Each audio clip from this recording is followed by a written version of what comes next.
저는 언젠가 조용히 저 자신을 돌아보면서 이런 질문을 가지고 생각을 한 적이 있습니다. 내가 정말 하고 싶은 것은 무엇일까? 내가 정말 소원하는 것은 무엇일까? 일시적인 감정 또는 어떤 상황에 의한 것이 아니라 정말 마르지 않는 강같이 일관되게 내 속에 흐르고 있는 그런 간절한 갈망이 무엇일까? 이것을 한번 돌아봤습니다. 그리고 답으로 찾은 결론은 이것입니다. 정말 주님을 좀 더 가까이 하고 싶다. 주님을 좀 더 사랑하고 싶다라고 하는 것입니다. 그런 강렬한 갈망이 내 속에 있습니다. 그리고 그렇게 살아갈 때에 정말 기쁘고 그리고 진정한 행복을 누리는 것을 제가 볼 수 있었어요. 그러면서 저는 저희 주위에 있는 우리 교우들 생각을 했습니다. 여러분 역시 마찬가지로 주님께 대한 그런 같은 갈망을 갖고 있다고 생각을 합니다. 예배드리는 여러분의 모습, 기도하는 모습, 그리고 성경을 읽고 배우려고 하고 훈련 받으려고 하고 또 심지어는 그 성경을 직접 손으로 쓰려고 하는 그런 열정 속에서 저는 여러분 속에도 동일하게 정말 주님을 가까이 하고 싶고 또 주님을 사랑하고 싶은 그런 갈망을 느꼈습니다. 코로나뿐만이 아니라 이거보다 더 큰 시련이 온다 할지라도 우리 속에 있는 이 갈망을 그 무엇도 꺾을 수 없을 것입니다. 자, 그런데 또 다른 한편으로 생각하면요. 그렇게 갈망하지만 현실에서는 그렇게 잘 살지를 못합니다. 저 자신을 봐도 종종 그런 갈망과는 정반대의 자리에 서 있는 것을 보게 돼요. 모순이죠. 그게 아닌데, 그래서는 안 되는데, 그러니까 잘 살지 못하고 있는 것입니다. 그런 의미에서 오늘 성경에 나와 있는 이 베드로의 모습은요, 바로 우리들의 이야기입니다.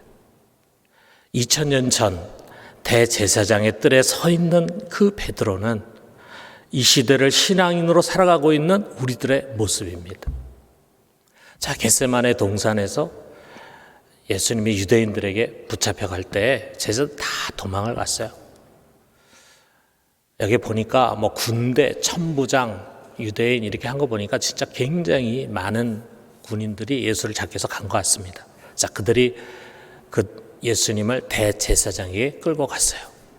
거기서 이제 사내들은 임시 공예를 열어가지고 속전속결로 재판하고 그 다음에 빌라도 총독에 넘겨서 그의 손에 죽게 하려는 것이 그들의 각본이에요.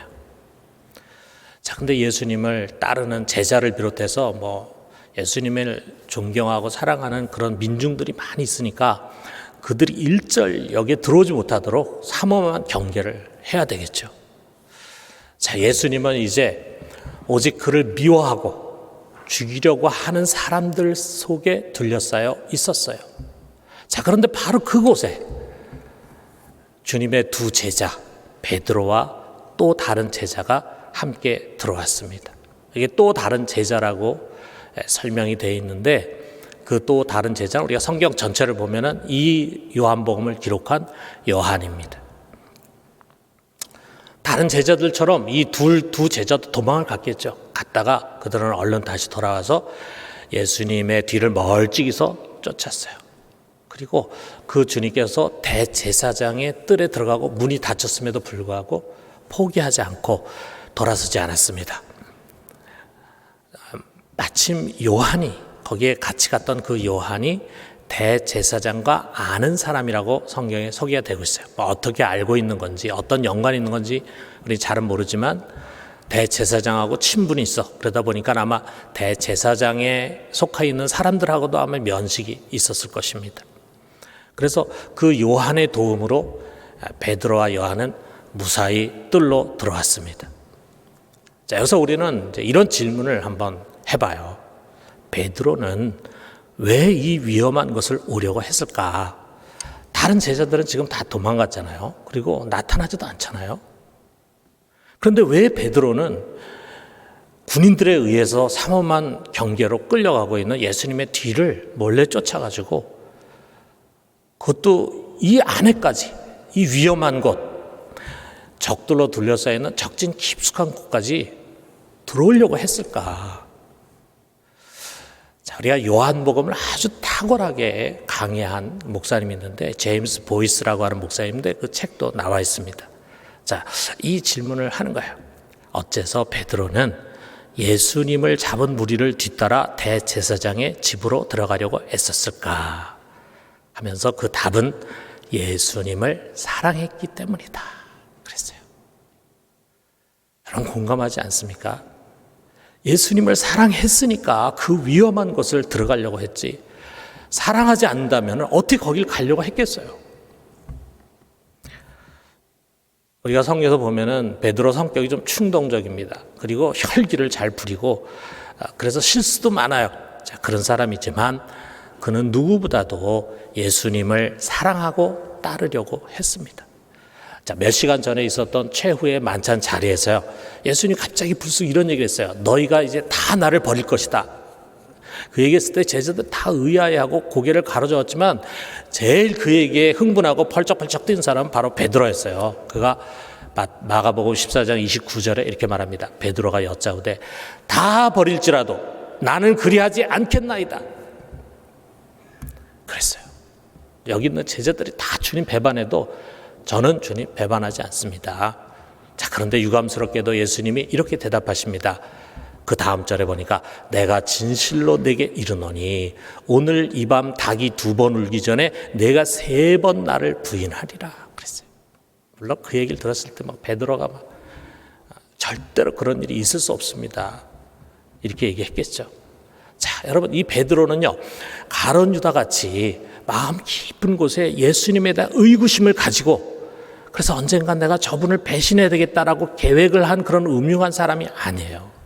그는 주님을 믿고 죽기까지 따라야 된다라고 생각했을 때 그 마음은 정말 순수하고 순절한 마음이었습니다. 그렇기 때문에 겟세마네 동산에서 갑자기 군사들이 들이닥쳐서 예수님을 잡아가려고 할 때 그는 이것저것 보지 않고 칼을 빼가지고 제일 앞에 오는 사람의 귀를 쳤잖아요. 그가 대제사장의 종이었던 말고라는 사람이었잖아요. 그리고 비록 급한 마음에서 다른 제자처럼 도망갔지만 그는 다시 금방 돌이켜가지고 예수님의 뒤를 쫓아가지고, 그리고 이 뜰까지 들어오지 않았습니까? 주님을 사랑했기 때문이에요. 저는 이것이 우리 대부분의 신앙인들의 마음이라고 생각합니다. 어떤 상황에서건 주님을 믿고 따르고 순종해야 된다. 여기에 아무 이견이 없습니다. 정말 그러고 싶고 또 그러기 위해서 나름 노력합니다. 좀 이런 전염병 가운데서도요, 저희 신실한 교인들은 주님의 몸이 된 교회를 걱정해요. 혹여라도 교회가 약화되지 않을까 걱정합니다. 내가 이것을 위해서 할 수 있는 일이 뭘까? 책임감을 가지고 있어요. 그리고 혹시나 믿음이 연약한 주님의 양들을 잃어버리지 않을까 노심초사를 합니다. 아울러 자신의 신앙이 이렇게 바뀌어진 환경 속에서 혹시 나태하게 되거나 또는 퇴보하지 않을까 염려를 합니다. 이것은요, 그 속에 정말 주님에 대한, 그리고 그의 교회와 그의 나라를 향한 강렬한 사랑과 열망이 있기 때문이에요. 저는 여러분 속에서 그것을 봅니다. 자, 그런데 문제는 그 다음입니다. 그런 바람과 갈망이 실제의 삶에 연결되지를 못해요. 왜 그렇습니까? 여러분, 우리가 잘 알잖아요. 우리의 삶의 자리에는 무수히 많은 장애물들이 있습니다. 온갖 다양한 유혹과 시험들이 있어요. 그런데 그 속에서 살아가는 우리는 너무나 연약합니다. 여러분, 우리가 여기서 베드로를 봐요. 그는 요한의 부탁을 받은 거기에 있는 여종이 이제 문을 열어줬어요.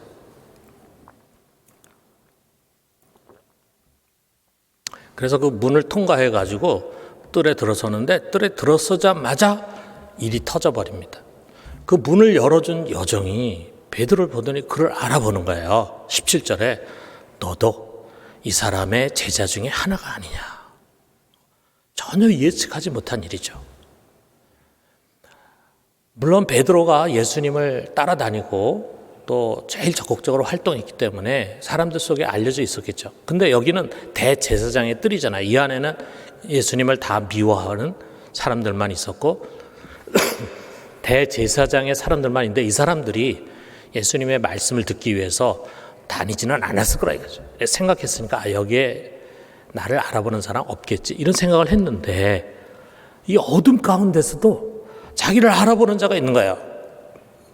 전혀 예측하지 못한 일을 만나고 순간 얼마나 놀랬겠습니까? 베드로는 거의 반사적으로 나는 아니야 라고 말했습니다. 깊은 생각 없이 내뱉었지만 정말 참 끔찍한 말이죠. 그 말의 의미가 뭡니까? 나는 저 예수의 제자가 아니야. 저 사람 나하고 아무 상관이 없어. 그런 얘기잖아요. 자, 그렇게 얘기한 다음에 베드로는 사람들이 불을 쬐고 있는 곳으로 갔어요. 그날 밤이 아주 많이 추웠던 것 같습니다. 추운 밤이니까 거기 아랫사람들이 몸을 녹이기 위해서 이제 불을 이제 피운 거예요. 뭐 모닥불을 피웠던 장작불을 이제 피웠겠죠.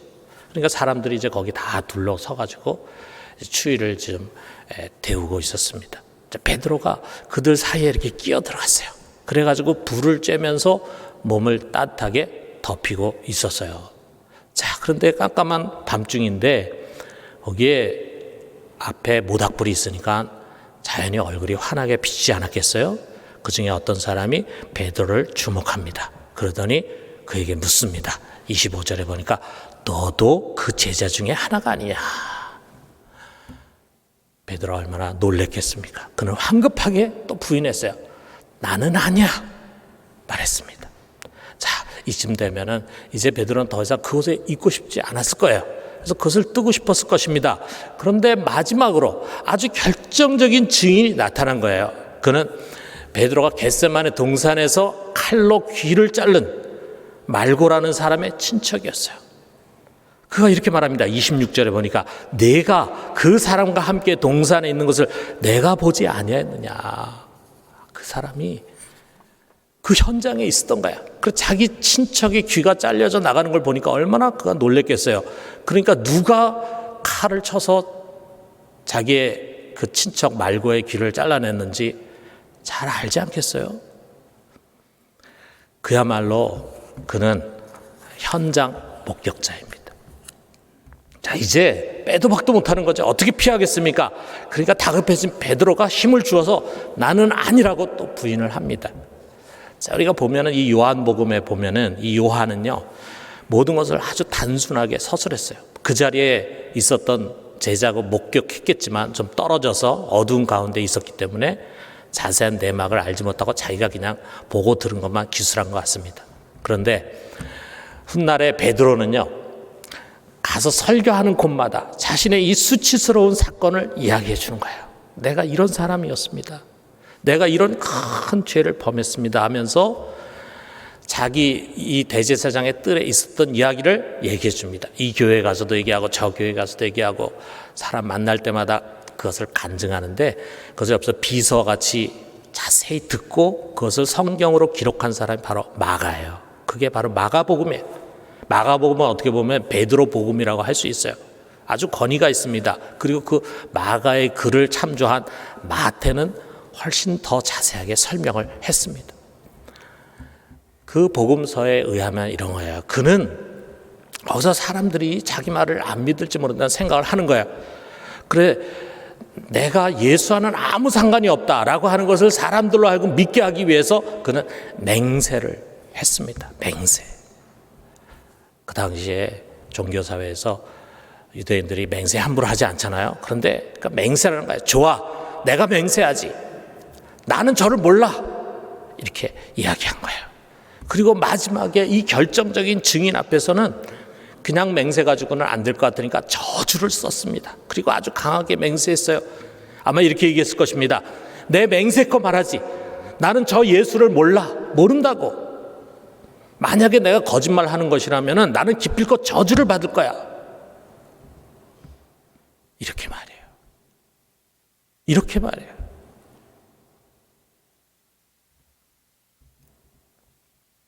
어떻게 이런 일이 있을 수가 있습니까?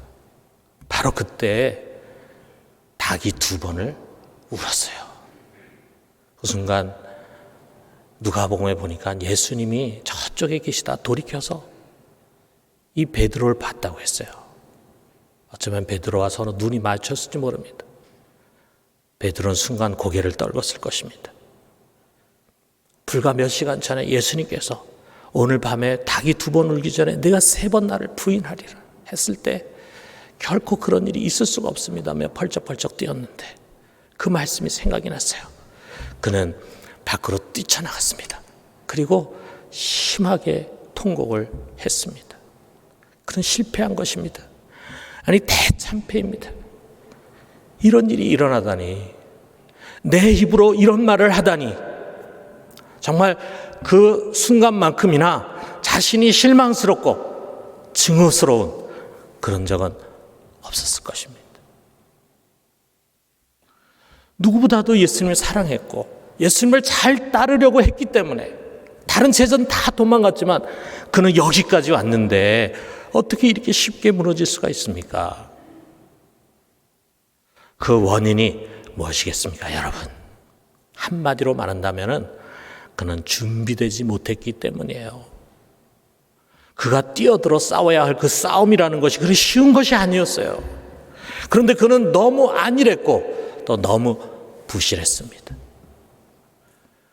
우리 몇 가지 베드로의 실패의 원인을 우리가 생각하면서 교훈을 받도록 합시다. 첫 번째로는요, 그는 기도하지 못했습니다.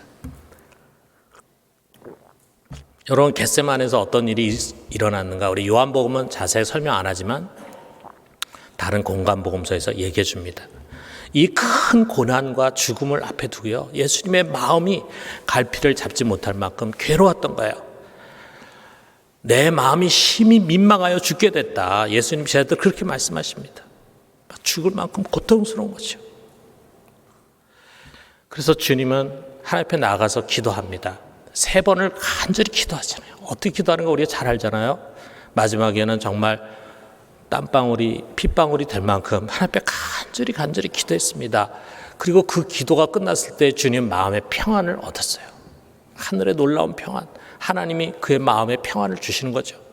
그래서 유대인들이 그를 잡으러 왔을 때 그는 안정된 심령 가운데 그들을 맞이했습니다. 이것이 바로 기도의 힘이에요. 그 기도를 통해서 주님은 마음의 평안함과 안정된 심령을 회복하신 것입니다. 그러나 베드로는 어땠습니까? 주님 몇 차례 이 닥쳐올 큰 일에 대해서 경고를 하고 그리고 주의를 당부했어요. 그리고 이 겟세마네에 와서는 이 기도의 자리에 초청했습니다. 나와 함께 기도하자. 내 마음이 심히 민망하고 죽게 됐으니 나와 함께 좀 기도하자 불렀어요. 그런데 어떻게 했습니까? 베드로는 기도하기는커녕 피곤을 이기지 못하고 3번이나 내내 잠이 들었어요. 그리고 어떻게 됐습니까? 갑자기 들어닥친 일에 이제 허둥지둥하는 거예요. 그러더니 마지막에 가서는 그만 이 큰 덫에 걸리고 말았습니다. 사랑하는 성도 여러분, 주님을 잘 믿고 또 잘 따르기를 원하십니까? 그렇다면은 여러분 기도해요. 기도해야 합니다. 여러분 신앙생활은 내 힘과 내 능력으로 할 수 있는 것이 아닙니다. 기도 속에 신비가 있어요. 그 속에 능력이 있어요. 우리는 기도를 통해서 그 능력을 공급받습니다. 그 능력이라는 것이 다른 어떤 것보다도 내 마음을 평안과 안정된 심령으로 이끌어서 어떤 어려움이 와도 그것을 감당할 수 있도록 해주시는 거예요. 우리는 기도해야 합니다. 그래야 주님을 바르게 섬기고 따를 수 있습니다. 우리 모두가 항상 기도에 깨어있게 되기를 주님의 이름으로 축원합니다. 2번째로 그는 육신의 요구에 끌려갔어요. 여러분 우리가 전쟁 영화라든지 또는 첩보 영화 있잖아요. 또는 적진 깊숙이 특공대를 이제 보내는 그런 영화들 보면은 적진에 침투한 사람들이 어떻게 행동합니까? 이제 가급적이면은 자기 몸을 은닉하잖아요. 그래서 사람들 눈에 띄지 않게 이렇게 하잖아요. 자, 베드로도 지금 적진 깊숙이 들어갔으면은 되도록 몸을 숨기면서 예수님의 동태를 살펴야 되지 않겠어요? 뭐 거기서 자기가 어떤 일을 할 수 있을지는 모르지만 어쨌든 간에 예수님 홀로 내버려 둘 수 없다 하는 마음을 가지고 왔으면은 그렇게 해야 되잖아요. 그런데 어찌했습니까? 그는 이미 들어가면서 문 입구에서 한번 발각이 됐어요. 그러면 더 경각심을 가졌어야 되는데 그럼에도 불구하고 그는 불이 지핀 곳으로 갔어요. 그리고 거기에 둘러선 사람들 사이에 끼어들었습니다. 18절 하반절 보니까 베드로도 함께 서서 쬐더라. 그는 추위 가운데 언 몸을 그 불에 녹이고 있는 거예요. 몸을 따뜻하게 하는 그 불이 얼마나 좋았겠습니까? 그것이 자기 얼굴을 환히 비춰가지고 사람들로 하여금 그를 알아보게 하는 표적이 될 수 있는데도 말이에요. 그리고 거기는 가서는 안 되는 곳입니다. 그래서 베르네드 보라고 하는 사람이 이것을 이렇게 꼬집어서 이야기합니다. 이 급박하게 돌아가는 시간에 베드로 거기서 불을 쬐는 것은 겟세마네에서 잠을 잔 것과 마찬가지로 자기의 육신의 요구를 채우는 일을 중요시한 행위다.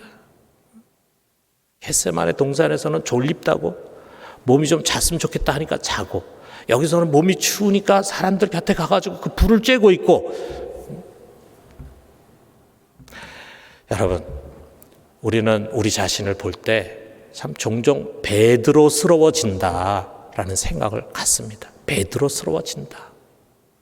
내가 그리스도인으로서 왜 여기에 있는지, 왜 여기 보내졌는지를 망각해요.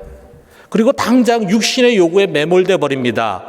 추울 때는 따뜻한 곳을 찾고 무더위에는 시원한 것을 찾기에 급급해. 맛있는 음식, 좋은 집, 즐거운 오락 등등 우리의 육신을 편하고 즐겁고 기쁘게 만족스럽게 할 것이 어느덧 우리의 삶의 우선순위가 되어 있어요. 그게 너무 중요한 것이 되어 있어요.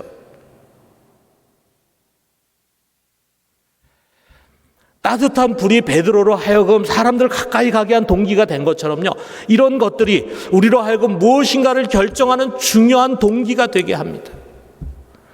그로 말미암아 우리가 신앙에서 멀어지고, 그로 말미암아 우리가 주님을 바르게 쫓을 수 없는 것이 되는데도 불구하고 그러한 동기로 말미암아 그것을 결정해 버려요.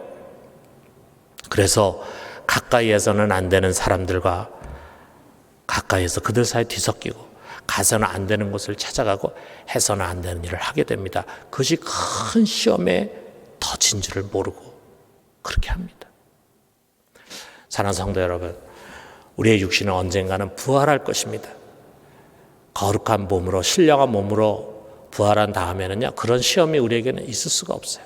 그러나 우리가 부활하기 전까지 세상 살아가는 동안에는 우리의 몸은 성량되지 않았기 때문에 여전히 죄의 요소가 있습니다. 죄의 유혹이 있습니다. 그러므로 여러분, 우리는 육신의 요구에 꿀려 다니는 사람이 돼서는 주님 바르게 섬길 수가 없습니다. 의와 거룩을 위해서 몸을 다스리고 절제할 줄 아는 사람 되기를 주님의 이름으로 축원합니다. 마지막 세 번째로는요, 그는 두려움을 이겨내지 못했습니다. 그럼 베드로가 예수님을 이렇게 3번이나 부인한 이유는 분명합니다. 그는 두려웠어요. 어쩌면 모든 사람들이 느낄 수 있는 감정이겠죠. 거기서 만약에 그가 예수님의 제자라고 하는 사실이 밝혀진다면 어떤 일이 일어나겠어요? 사람들이 그를 붙잡지 않겠어요? 그를 포박하고 곤혹을 치르게 될 것입니다. 정말 예수님이 당한 그런 고난도 그가 받게 되겠죠. 그리고 마지막에는 죽을지도 모릅니다. 바로 이 두려움이 그로 하여금 예수님을 부인하고 거짓 맹세까지 하게 만들었습니다. 자, 이걸요, 고대 교부인 크리스토톰이라는 사람이 아주 잘 이야기해 주고 있어요. 이렇게 말합니다. 다른 사람들은 다 도망간 두려운 상황에서 베드로가 이 뜰까지 들어갔다는 것이 놀랍다. 놀라운 일이다. 그가 거기까지 간 것은 주를 사랑했기 때문이다. 아까 제임스 보이스와 같은 이야기죠. 자, 그런데 거기에 하나 덧붙입니다. 그러나 거기서 더 깊숙이 들어가지 못한 것은 그의 두려움 때문이었다. 거기까지 가서 주님과 함께 하려고 했는데 하지 못했어요. 그 속에 두려움이 있었어요. 여러분, 우리 속에는요, 두려움이 있습니다. 알게 모르게 두려움을 갖고 살아갑니다. 혹시나 내가 이 일 때문에 큰 망신과 손실을 당하지 않을까, 가진 것을 잃어버리지 않을까, 더 나아가서는 죽게 되지 않을까 하는 그런 두려움, 그런 두려움이 우리로 하여금 거짓말하게 만듭니다. 때로는 내가 믿는 말을 부인하게 만듭니다. 영적인 대참패를 겪게 만드는 거예요. 여러분, 기독교가 박해당하는 때가 있었죠. 또 지금도 우리 기독교가 박해를 당하는 곳이 있습니다. 그런 데서는 이런 일들이 많이 일어났었고 또 지금도 일어나고 있어요. 네가 예수를 부인하지 않으면, 안 믿겠다고 하지 않으면 너를 감옥에 가두고 고문하고 죽이겠다. 이런 협박이 두려워서 믿음을 포기하는 사람들이 있습니다. 자, 그러나 우리와 같이 이렇게 신앙의 자유가 주어져 있는 것도 마찬가지입니다. 뭔가를 잃어버릴지 모른다는 두려움, 가족들에게, 부모님에게 따돌림을 받거나 또는 직장에서 불이익을 당할지 모른다고 하는 그런 두려움으로 인해서 우리는 삶의 자리에서 우리 믿는 주님을 숨겨버립니다. 그리고 믿음이 없는 사람처럼 살아갑니다. 믿음이 없는 사람들과 같은 뜻을 같이 하고 그런 잘못된 결정을 내립니다. 사랑하는 성도 여러분, 우리 두려워하지 맙시다. 우리 주님께서 우리에게 주신 것은요, 두려워하는 마음이 아닙니다. 두려움은 주님이 주시는 마음이 아닙니다. 여러분, 우리가 두려워할 대상은 오직 하나예요. 우리의 몸과 영혼을 능히 지옥에 멸하실, 영원히 멸하실 분 하나님만이 우리의 두려움의 대상이에요.